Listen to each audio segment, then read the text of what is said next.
击。不对，滴血脉，不行。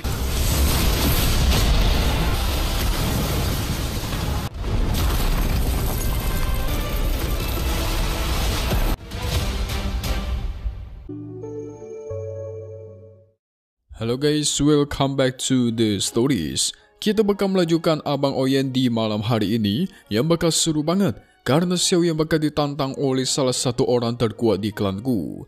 Maksudnya salah satu orang terkuat di generasi termudanya guys. Siapakah itu dan seberapa kuatkah sosok tersebut?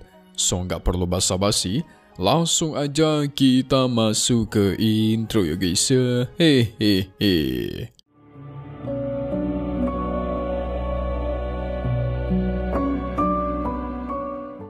Singkat cerita, Xiaoyan pun dihadang oleh para penjaga, tidak boleh masuk sama sekali. Sampai akhirnya Sun Er harus datang dan turun tangan untuk menyuruh para penjaga memberikan jalan. Ini klanku benar-benar cari masalah ya guys.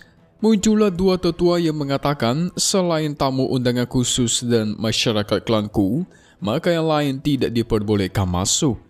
Walaupun Sun Er sudah menyatakan kalau mereka adalah temannya, tapi tetap saja kedua tetua tidak membiarkannya. Xiaoyan dan teman-temannya tetap ditahan di luar. Sampai akhirnya muncullah badai begitu besar dari atas langit dan petir yang menyambar ke sana sampai mementalkan kedua tetua sehingga keluar. Muncullah sosok kakek tua Mang Tianchi. Kakek yang kemarin Xiaoyan temui di tengah jalan guys. Oh, terungkap juga ternyata kakek ini adalah kepala dekan Akademi Qianan. Pantesan aja dia kuat banget. Setahu Mimin juga kan kepala dekan sudah lama tidak kembali ke akademi.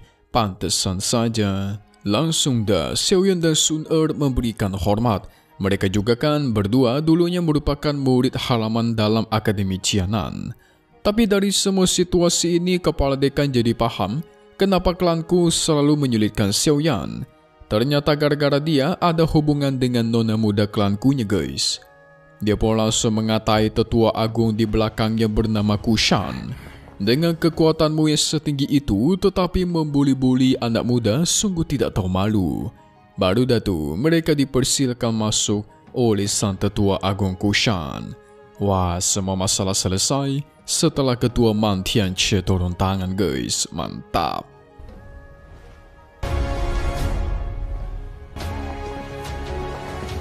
Di dalam sudah berkumpul para jenius dari ke-8 klan. Mereka menghadiri upacara pendewasaan. Nah, mereka di sini bersaing untuk mendapatkan kuota masuk ke tempatnya Tianmu. Sun Er yakin para tetua bakal memanfaatkan kesempatan ini untuk menyulitkan Xiaoyan. Tapi tenang saja, di sini ada ketua Mang Tianchi. Dia pasti akan turun tangan membantunya nanti. Tapi ketika mereka sedang asyik mengobrol, tiba-tiba Xiaoyan merasakan ada niat membantai yang kuat mengarah ke dirinya. Ketika dia lihat, itu adalah sosok bernama Ku Yao, sang iblis Ashura terkuat dari klanku. Katanya Ku Yao ini tidak terkalahkan selama 100 ronde. Jadi bisa dibilang, dia ini salah satu pemuda terkuat di klanku guys selain si Sun Er. Kalau kalian ingat, dia jugalah orang yang kemarin menyimpan niat membantai kepada Xiaoyan begitu dalam. 的确是个劲敌。少元哥哥，他就是修罗都统古。 Singkat cerita, tetua Kushan pun memulai upacara pembukaan pendewasaan. Dia memunculkan semacam altar emas di atas podium. Jadi ini bakal jadi arena untuk mereka nanti buat menentukan kekuatannya gitu guys. Orang pertama yang disuruh maju adalah Ling Chuan. Dia pun menanamkan tetesan darahnya langsung menyambar ke batu bintang yang ada di sana. Dan nantinya batu-batu bintang di bawah itu bakal menyala dan muncul. Menunjukkan tingkatan kekuatan garis keturunannya gitu guys. Secara singkat, satu bintang itu setara dengan satu level. Dan ketika kekuatannya mencapai 4 batu bintang atau lebih, maka dia bisa ikut ke dalam upacara pendewasaan. Lin Chuan memiliki 7 batu bintang. Dan dengan kekuatannya, dia pun masuk ke bagian klan emas kelas 3. 一颗星星就是一品，星盘上的星星是血脉，代表了血脉之力。 Jadi di sini ada tulisan-tulisan pola gitu guys, yang disebut juga sebagai tulisan teks klan. Warna cukup beragam, klan emas, klan perak, dan klan lain-lainnya. Bahasa klan ini bisa membuat kekuatan darah para anggota klanku itu meledak, lalu memperkuat dirinya di masa-masa kritis. Jadi bisa dimanfaatkan untuk menyelamatkan nyawa. Nah, kalau bisa mendapatkan 10 batu bintang, itu sama saja dengan garis keturunan ilahi. Tapi katanya selama ribuan tahun belum ada yang mendapatkannya. Selama bisa mendapatkan 9 batu bintang aja, maka kemungkinan pemuda klanku itu bisa masuk ke ranah Toushang. Wah, mantap banget ya guys. Tapi lagi-lagi itu hanya berlaku untuk orang-orang dari klanku doang, yang di luar tidak bisa. Selanjutnya tibalah giliran Kuyao, sang iblis Ashura. Kekuatan garis darahnya sangatlah kuat, serba merah dan meledak ke sana kemari. Seketika dia pun berhasil menaikkan total 8 batu bintang. Dengan kekuatannya sangat luar biasa guys, ini kuat banget. Dia mendapatkan teks klan emas ungu yang sangat kuat. Jadi bisa Mimin bilang ini orang cukup jadi beban dan jadi masalah buat Xiaoyan nanti. Tapi tiba-tiba Kuyao mengatakan kalau secara aturan dia diperbolehkan menantang seseorang ketika acara pendewasaan dimulai. Dan dia menunjuk satu orang guys, yaitu Xiaoyan, agar naik ke atas panggung. Sun Er menganggap ini sudah sangat keterlaluan.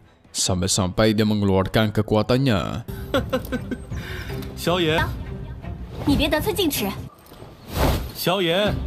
Tapi untung saja Xiaoyan menghentikan dia guys. Tenang saja.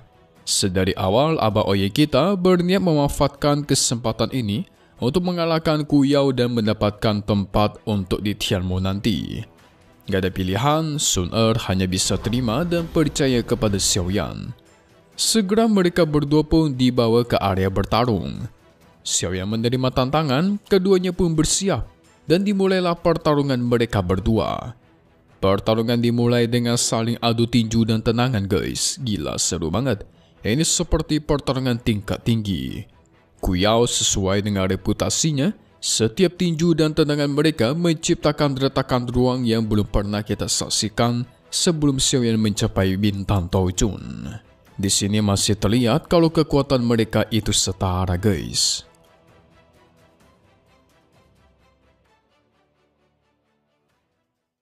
Kuyao mengeluarkan 5 segel langsung menyerang Xiaoyan tanpa henti. Serangannya udah kayak peluru gitu guys, nggak habis-habis seperti machine gun. Abang Oyen yang terus menghindar mau tidak mau dia harus mengaktifkan 3 perubahan api misterius dan pedang Heavenly Swan Realm.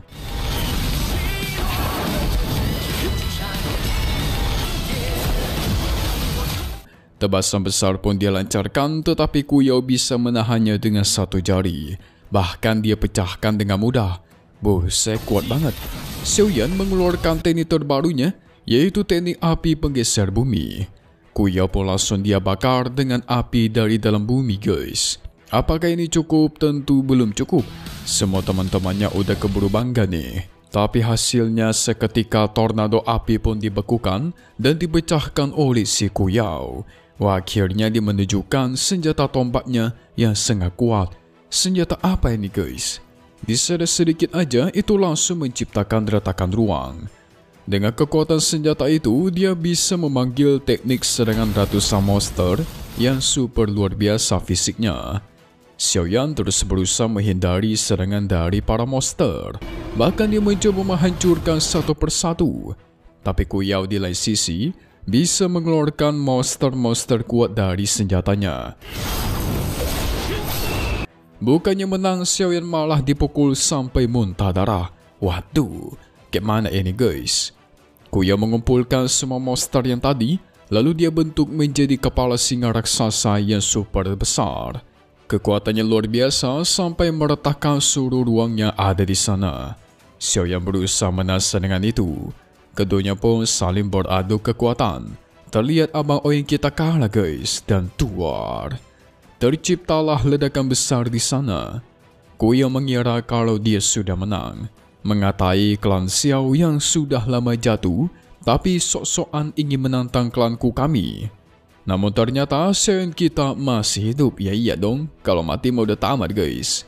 Walaupun dia terluka cukup parah, tapi untung saja dia memiliki armor klan naga kuno Taisu yang dikasih oleh Tian. Itu berhasil menyelamatkan hidupnya dari serangan Toujun bintang 8. Mantap. Xiaoyan penuh kemarahan gara-gara klan Xiaonya dihina dan direndahkan. Dia pun menunjukkan kekuatan api surgawi. Kau itu tidak layak jika berfikir ingin menghabisi diriku, teriak Xiaoyan kepada Kuyao. Sambil membakar bajunya sendiri guys.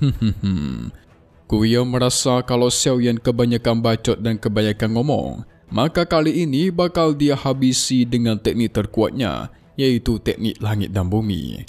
Memunculkan badai super besar di atas langit, sementara Xiaoyan mengeluarkan 5 cakram cincin reinkarnasi api. Keduanya terus mengeluarkan kekuatan buat melancarkan serangan terkuat ini guys. Wah, seru sekali. Xiaoyan membentuk piringan api yang sangat besar dan berputar kencang. Sementara Kuyao melancarkan jari iblis Asura raksasa. Terciptalah adu kekuatan super besar di antara mereka.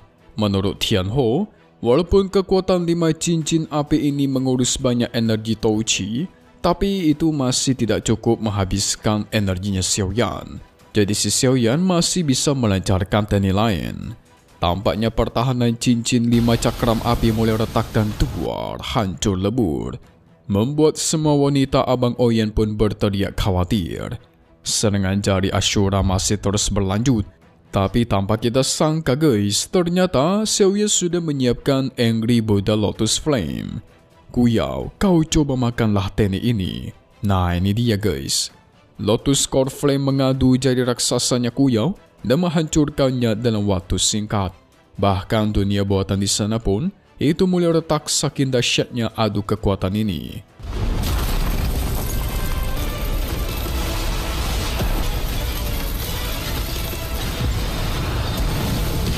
Xiaoyan mempercepat terbangnya lalu bersiap meledakkan teknik itu di depannya Kuyao.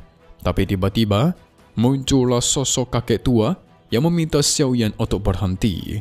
Dia bahkan menggunakan kekuatannya untuk mengambil core flame-nya Xiaoyan lalu dipindahkan ke tangannya guys. Buset, kuat banget. Dengan kekuatannya juga dia menyembuhkan semua lukanya Xiaoyan dalam waktu sepersekian detik. Lalu Lotus Core Flame-nya Xiaoyan pun dia hilangkan begitu saja di atas udara guys. What? Gimana caranya itu? Siapakah sosok kakek tua ini? Kok bisa dia sekuat itu ya guys? Jangan-jangan penguasa dari klanku pula. Harusnya sih bukannya. So kita lihat apakah dia bakal menekan Xiaoyan ataukah tidak. Oke guys. Singkatnya, spoiler aja deh, di minggu depan cuplikannya kita semua bakal menyaksikan. Setelah semua pertarungan besar itu, semua orang pun dibuat damai oleh sosok kakek tua itu. Lalu dialah yang bakal memimpin upacara pendewasaannya selanjutnya. Yang bikin penasaran kita adalah seberapa besarkah tingkatannya Sun Er. Berapa banyak batu bintang yang bisa dia dapatkan. Tapi ada satu hal yang menarik di akhir-akhir, di mana muncul sosok misterius kayak paman gitu guys. Mimin curiganya ada hubungannya dengan Sun Er nih. Bisa jadi papanya, ayahnya atau siapapun itu. Siapakah dia? Jangan-jangan beneran bapaknya Sun Er pula. Jadi kepo kan? Kita tunggu lagi di part 151 BTTH yang bakal rilis lagi di minggu depan, oke? Dan satu hal yang pasti cuman di sini, The Stories. Thank you buat kalian semua nonton dan selalu support channel Mimin. Semoga kalian semua sehat selalu. Memang pamit undur diri dulu. Kita bakal ketemu lagi di video-video selanjutnya. Oke kalau gitu, see you guys.